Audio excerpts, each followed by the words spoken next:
여러분, 혹시 이런 생각 해보셨나요? 나는 남들보다 적게 먹고 죽어라. 운동하는데 왜 뱃살은 그대로일까? 심지어 물만 마셔도 살이 찌는 것 같아. 억울해서 밤마다 운 적. 솔직히 한 번쯤은 있잖아요. 저도 그랬거든요. 다이어트 전문가라고 불리는 저 김유진도 한때는 샐러드만 먹으면서도 체중계 숫자에 집착하던 시절이 있었답니다. 우리는 평생 이렇게 배웠어요. 덜 먹고 더 움직여라. 칼로리가 문제다. 그런데 말이에요. 만약 그게 새빨간 거짓말이라면요? 오늘 제가 가져온 이 책, 제이슨 펑 박사의 당뇨 코드는 우리가 알고 있던 다이어트 상식을 완전히 뒤집어 엎어버려요. 단순히 살을 빼는 게 아니라 우리 아빠, 우리 엄마, 그리고 여러분의 미래를 위협하는 당뇨병의 공포에서 벗어나는 비밀이 담겨 있거든요. 범인은 칼로리가 아니에요. 진짜 범인은 바로 호르몬, 그 중에서도 인슐린입니다. 쉽게 설명해 줄게요. 인슐린은 우리 몸의 저장 담당 직원이에요. 우리가 밥을 먹으면 혈당이 오르고 인슐린이 나와서 그 에너지를 세포에 저장하죠. 여기까지는 아주 정상적인 일이에요. 문제는 우리가 너무 자주, 너무 많이 단 것과 탄수화물을 먹어서 이 직원이 24시간 쉬지 않고 일하게 만든다는 거예요. 이 책에서 정말 기가 막힌 비유가 나와요. 여행 가방을 생각해 보세요. 여행 가방에 옷을 꽉 채워 넣었어요. 더 이상 들어갈 자리가 없는데 억지로 쑤셔 넣으면 어떻게 되죠? 지퍼가 터지거나 가방이 망가지겠죠? 우리 몸의 세포가 바로 그 꽉 찬 여행 가방이에요. 이미 당분이 가득 차 있는데 인슐린이 계속 당분을 억지로 밀어넣는 상황. 이게 바로 인슐린 저항성이고 제2형 당뇨병의 시작입니다. 그런데 병원에서는 뭐라고 하죠? 살 빼세요. 운동하세요. 하지만 인슐린 수치가 높은 상태에서는 아무리 굶어도 살이 안 빠져요. 왜냐고요? 인슐린은 지방 저장을 명령하는 호르몬이거든요. 이 호르몬이 켜져 있는 한 우리 몸은 지방을 태우는 모드로 전환되지 않아요. 수도꼭지를 틀어놓고 바닥에 물을 닦는 꼴이죠.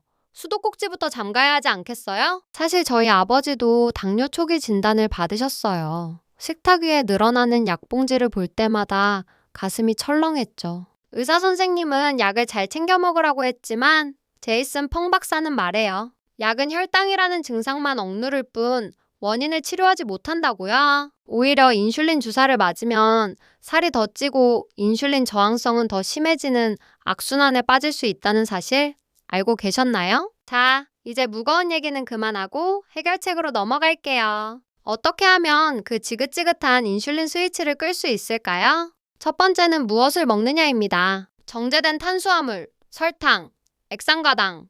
얘네들은 인슐린을 미친 듯이 치솟게 만들어요. 빵, 면, 탄산음료. 맛있는 건 알지만 우리 몸엔 독이나 마찬가지예요. 대신 천연지방과 단백질, 그리고 채소를 드세요. 지방은 인슐린을 거의 자극하지 않거든요. 하지만 무엇을 먹느냐보다 더 중요한 게 있어요. 바로 언제 먹느냐입니다. 제이슨 펑 박사가 강조하는 최고의 치료법, 바로 간헐적 단식이에요. 단식이라고 하면 배고파서 쓰러지는 거 아니냐고요? 아니요. 전혀 그렇지 않아요. 단식은 굶주림이 아니라 우리 몸에게 휴식을 주는 시간이에요. 인슐린 수치가 바닥으로 떨어져야만 우리 몸은 비로소 저장해둔 지방을 꺼내 쓰기 시작합니다. 많은 분이 걱정해요. 굶으면 근육 빠지는 거 아니냐고. 그런데 우리 몸은 그렇게 멍청하지 않아요. 구석기 시대를 생각해보세요. 며칠 굶었다고 근육이 다 빠져서 사냥을 못하게 된다면 인류는 멸종했을 거예요. 단식을 하면 성장 호르몬이 나와서 오히려 근육을 보호하고 대사량을 유지해줍니다. 굶는 게 아니라 몸 안의 쓰레기를 청소하고 지방을 태우는 대청소 시간인 거죠. 그럼 어떻게 시작하면 될까요? 가장 쉬운 건 16대 8 법칙이에요. 하루 24시간 중 16시간은 공복을 유지하고 8시간 동안만 식사하는 거죠. 예를 들어 저녁 8시에 숟가락을 놓았다면 다음날 점심 12시까지 물이나 블랙커피 외에는 아무것도 먹지 않는 거예요. 아침만 건너뛰어도 우리 몸은 엄청난 치유의 시간을 갖게 됩니다. 처음엔 힘들 수 있어요. 배에서 꼬르륵 소리가 나면 이렇게 생각하세요. 아, 내 뱃살이 타고 있구나. 가장 큰 적은 바로 간식이에요. 배고프지도 않은데 습관적으로 집어먹는 과자 한 조각, 믹스커피 한 잔. 이게 인슐린 수치를 다시 올려버려요.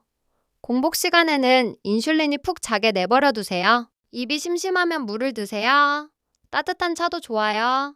단, 설탕은 절대 금지입니다. 간식만 끊어도 여러분의 몸은 극적으로 변하기 시작할 거예요. 처음 며칠은 정말 힘들 거예요. 설탕은 마약보다 중독성이 강하다고 하잖아요. 머리가 아프고 짜증이 나고 손이 떨릴 수도 있어요. 저도 남자친구한테 괜히 화풀이하고 그랬거든요. 하지만 딱 2주만 버텨보세요. 우리 혀가 제 맛을 찾고 거짓 배고픔이 사라집니다. 그때부터는 밥을 먹어도 예전처럼 졸리지 않고 아침에 눈이 번쩍 떠지는 기적을 경험하게 될 거예요. 제 아버지 이야기를 다시 해볼까요?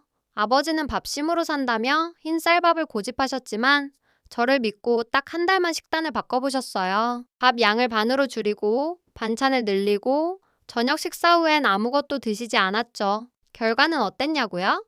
한 달 만에 혈당 수치가 정상으로 돌아왔고 뱃살이 쏙 들어갔어요.